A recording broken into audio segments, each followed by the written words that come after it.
예, 이분은 현규 씨가 그래도 이제 스스로 2,400만 원이라는 순이익을 손에 쥐게 됐어요. 그 정도 경지까지 올라왔습니다. 근데 제가 볼 때는 이제 1차 도약을 했다고 제가 일전에도 말씀드렸죠, 현규 씨한테.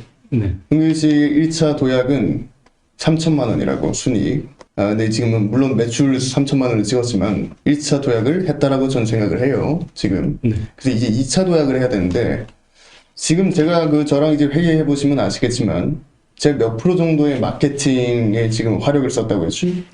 대략 20에서 25% 정도. 그렇죠. 정확해요. 네. 제가 지금 당장 현규 씨에게 입힐 수 있는 마케팅 타파 중에 한 20% 정도 활용했단 말이죠. 그러면 제가 볼 때는 현규 씨의 지금 이 사업에 대해서만 했을 때 100%를 활용한다고 하면 그래도 월 순이익 기준으로 했을 때 7, 8천은 그냥 넘을 거라고 난 예상을 한단 말이죠. 네. 어쨌든 저는 이게 청사진이 눈에 보이는데 자, 현규 씨만의 좀 답답함이라든가 어느 고민거리 같은 게 있을 것 같아요. 네. 그런 걸 한번 물어봐 주시면 될 것 같습니다. 네. 제가 지금 하고 있는 이제 사업 분야를 뭐 디테일하게 말씀은 못 드리겠지만 클라이언트 분들의 의뢰를 받아서 이제 좀 굵직한 마케팅을 해드리고 있는데 왕사님이 더 잘 아시겠지만 지금 이제 온라인 시장에서는 시시각각 지금 이 시간에도 새로운 마케팅 기법이나 마케팅 채널 같은 것들이 계속적으로 업데이트되고 새로 나타나고 있는데 어쨌든 제가 그렇게 성장하고 올라갈 수 있는 거는 그 클라이언트 분들에게 정말 좀 진실된 마케팅을 해서 그분들도 성공을 하고 그 성공한 분들이 계속적으로 저와 함께 하고 이런 상생을 하는 게 가장 선순환의 가장 좋은 모습일 거라고 생각을 하는데 예. 제가 워낙에 많은 마케팅이 있고 제가 아직까지는 또 배우고 공부하고 있는 단계여서 마케팅에 대한 거를 클라이언트 분들에게 어떻게 전달을 해서 같이 상생을 할 수 있을까가 요즘에 가장 큰 고민입니다. 그게 있어야지만 이제 제가 그만큼 또 왕사님이 예측하시는 그 정도 선이익 순이익까지 가져갈 수 있다고 생각을 하기 때문에 네. 마케팅적인 부분이 가장 지금으로서는 가장 큰 고민이라고 할 수 있겠습니다. 네. 마케팅은 현규 씨에게 두 가지 측면으로 접근을 해야 돼요. 그게 뭐냐면 첫 번째는 현규 씨 자체만의 이 회사를 디벨롭하기 위한 마케팅 측면과 두 번째는 내실공사죠. 내실공사라는 건 방금 현규 씨가 이제 물어봤던 질문했던 클라이언트들의 매출을 얼마나 더 추가적으로 증대시킬 수 있느냐. 그래야지만 재구매 고객이 될 거고 충성 고객이 될 거기 때문이죠. 기존의 고객들이 매출을 기본적으로 잡아줘야 신규 고객들이 유입됐을 때 쌓이겠죠. 아무래도. 참 되게 중요한 질문인데 제가 바라보는 현규 씨의 그 미래지향적인 청사진은 뭐냐면 광고 대행사입니다. 종합 광고 대행사. 지금 아까 그 초장에 제가 얘기해드렸지만 대카테고리는 광고 영역이시고 소카테고리 딱 하나 들어간 거예요 지금. 그러다 보니까 여러 마케팅이라는 소카테고리의 존재로 하는데 이런 것들을 현재 핸들링을 할 수 없으니 이런 아쉬운 질문이 나올 수밖에 없는 거예요. 뭐 예컨대 블로그 마케팅도 있고 SNS도 있고 SNS 기반도 뭐 메타 기반도 있고요. 뭐 틱톡도 있고 만들어내면 굉장히 많거든요. 이거 SNS 쪽도 사실. 그리고 구글 기반도 있고 그 다음에 네이버에서도 수십 가지로 나누어지죠 이게 수십 가지로. 그래서 라이브 방송하고도 또 직접적으로 교집합적으로 맞닿는 분야가 또 따로 있단 말이죠. 이 분야들 수많은 광고 채널들 중에서도. 그래서 그게 뭔지를 이제 저한테 배우시고 하나하나 디벨롭 하다 보면 자연스럽게 종합 광고 대행사가 이루어질 수밖에 없다는 거죠. 그래서 그런 거는 차근차근 하나하나 먼저 당장 클라이언트의 매출을 증대시킬 수 있는 작은 것부터 결합 상품을 만들어가면 될 거예요. 이해되시죠? 네. 결국엔 이제 중요한 건 기획이거든요. 이제 처음에 제가 1차 기획을 얹어드린 게 시장가에서 분리하는 것이라고 했어요. 시장가. 항상 어느 시장에 들어가든 간에 그 정해져 있는 평균치의 시장가라는 게 존재합니다. 어느 시장이든. 그 시장가만 무너뜨릴 수 있다면 확실히 가격 차별화가 생긴다면 기본적으로 클라이언트를 끌어오는 데는 굉장히 유리한 위치에 선점할 수밖에 없어요, 이게. 그 다음에 2차 기획한 게 클라이언트들에게 광고를 해줄 때 타 업체와의 차이점, 그거였단 말이죠. 그래서 제가 예컨대 말해드린 게 뭐였어요? 라이브 방송이라고 하면 지금 보통 어떻게 해요? 스튜디오 대행사들이 할 때. 그냥 뭐 형식상 테이블 차려놓고 제품 진열하고 설명하고 끝. 그렇죠. 네. 근데 저희 같은 경우는 제품의 현장감을 살리기 위해 등산화가 만약 클라이언트에서 오면 산에서 촬영함으로써 그 등산화에 맞는 현장감을 굉장히 담으려고 노력하게 했단 말이에요.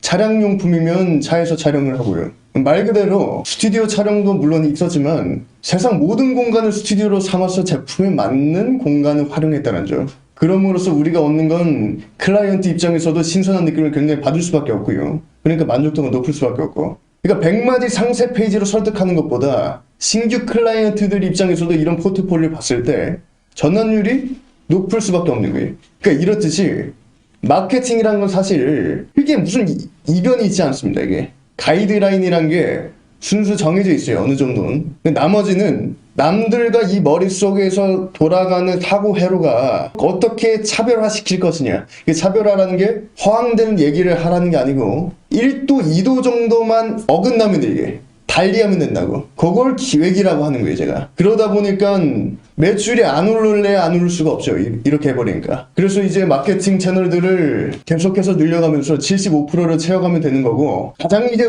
형규 씨에게 남아있는 숙제는 마케팅 채널들 늘려가고, 내실을 다지면서 클라이언트들의 매출을 증대시키는 이런 숙제는 꾸준하게 스테디하게 고민해야 될 거고, 당연히.